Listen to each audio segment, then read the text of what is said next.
দুর্ঘটনার হাত থেকে বাঁচলেন গঙ্গাসাগরগামী পুণ্যার্থীরা। মুখ্যমন্ত্রীর গঙ্গাসাগর সফরের মধ্যেই বিপত্তি ঘটল। মঙ্গলবার সকালে গঙ্গাসাগরে মুড়িগঙ্গা নদীর চরে আটকে গেল পুণ্যার্থী বোঝাই ভেসেল। আতঙ্কিত নিত্যযাত্রী ও পুণ্যার্থীরা। দুর্ঘটনার জন্য শাসক দলের ব্যর্থতার দিকে আঙুল তুলেছে বিরোধীরা।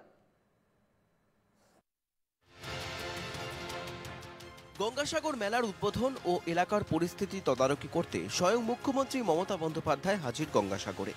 নেওয়া হয়েছে সব ধরনের নিরাপত্তা ব্যবস্থা। ভেসেল চলাচল স্বাভাবিক রাখতে নিয়মিত চলছে ড্রেজিং। তারপরেও মঙ্গলবার সকালে চরে আটকে পড়ল পুণ্যার্থী বোঝাই ভেসেল।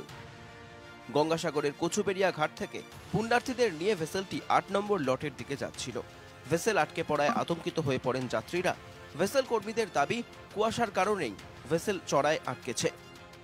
কুয়াশা বেশি চেপে যায়, চ্যানেল খুঁজে দেখতে পাওয়ার জন্য চড়াই লেগে গেছে। ওই ভেসেলটি যে যাত্রী বোঝাই ছিল, প্রশাসনের এবং আমাদের আধিকারিকের তৎপরতায় সকল যাত্রীবাহীকে উদ্ধার করে উপরে তুলে নেওয়া হয়েছে। প্রশাসন এবং আমাদের আধিকারিক ছিলাম যে হয়তো ড্রেজিং করে মানুষের কিছুটা সুরাহা হবে, কিন্তু এই সাগর মেলাতেও অনেক ভেসেল আটকে যাচ্ছে। মানুষ তার পরিষেবা দিতেই সরকার ব্যর্থ। সবসময়ের জন্য শুধু টাকা যদি বাবুদের পকেটে চলে যায়, কাটমানি না, প্রত্যেক বছরই সমস্যা। এই মেলার সময় একটু কাজ হয়, নাহলে সারা জীবনই এরকম। যদিও সেচ দপ্তরের ড্রেজিং এর কাজকে দরাদ সার্টিফিকেট দিয়েছেন জেলা শাসক।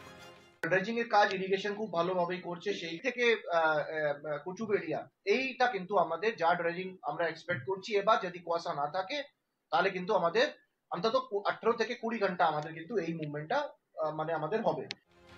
ভেসেল আটকে পড়ার ঘটনায় শাসক দলকে কড়া ভাষায় বিঁধেছে বিজেপি। পুরো অপদার্থ এই রাজ্য সরকার, যেমন তার মন্ত্রী তেমন তার তৃণমূলের নেতারা কাটমানি খেয়ে বালিগুলোকে বিক্রি করে দিচ্ছে। আর পরিকল্পনাবিহীনভাবে ড্রেজিং করার ফলস্বরূপ আজকের সাধারণ মানুষ এবং তীর্থযাত্রীদের ভুগতে হচ্ছে। ড্রেজিং এর জন্য সরকার কোটি কোটি টাকা ব্যয় করছে। ড্রেজিং এর কাজ নিয়ে খুশি দক্ষিণ 24 পরগনার জেলা শাসক। প্রশ্ন উঠেছে, ড্রেজিং ঠিক মতো হলে কেন আটকে পড়ছে ভেসেল? প্রশাসনের আশ্বাসের পরেও বছরভর কেন মাত্র কয়েক ঘন্টা চালু থাকে ভেসেল পরিষেবা? দক্ষিণ 24 পরগনা থেকে অরিজিৎ মণ্ডলের রিপোর্ট, NKTV বাংলা।